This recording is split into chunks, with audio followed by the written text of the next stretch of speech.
recap using, and I will show you how to do the second problem on the first test.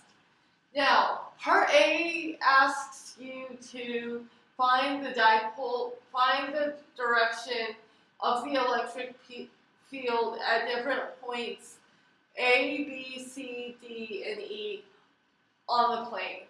Well, so let's first talk about the first dipole. Now, what we know about positive and negative charges is that the electric field always points away from the positive and toward the negative. So as you can see on the top part, the positive points left, and then at position B. A also points left because it's closer to the dipole. It's close to the dipole, but not as close. A isn't as close as B to the dipole. So it points left, but at a lower magnitude. The same reasoning applies on the bottom poles. It points left, right. It points left. The top one points right. The bottom one points left. Left at D, and it also points left at E, but to a smaller extent. At C, since the magnitudes of the electric field on the top and bottom dipole are equal, but at opposite magnitudes, there is no net field at point C. Now, part B asks you to determine the electric field at D based on the charges around. I broke it up into two parts. Since at point D it is off axis to the dipole, you can consider the entire top dipole by using the formula for a perpendicular.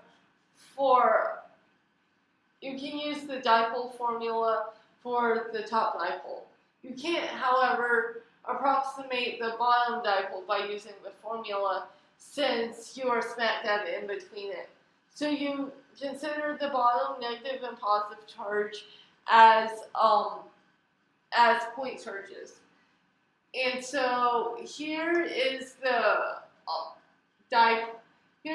formula for the perpendicular dipole. For R, we use 2D since the point D is a distance 2D from the top dipole. And for the point charges, you have to consider the magnitude of the unit, the sign of the unit vector. So R1 is applies to the negative point charge, and so you would use R observation minus R source.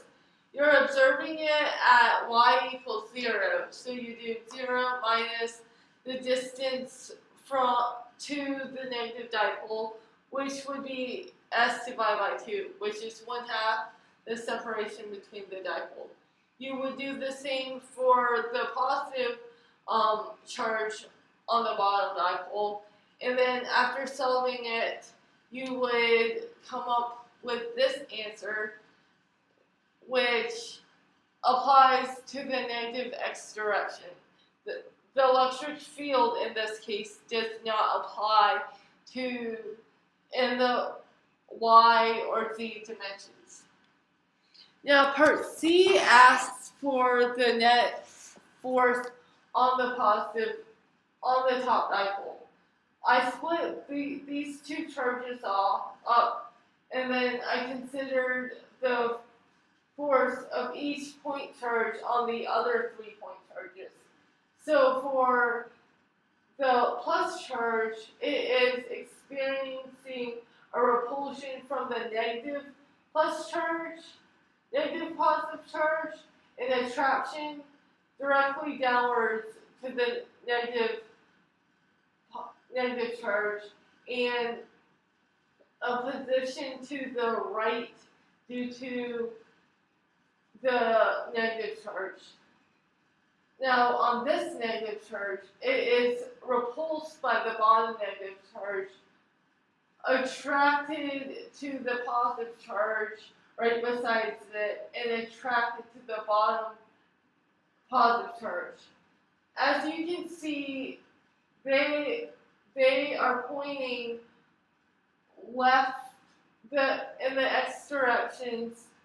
Their attraction cancels. It also which results in a very firm negative y direction force.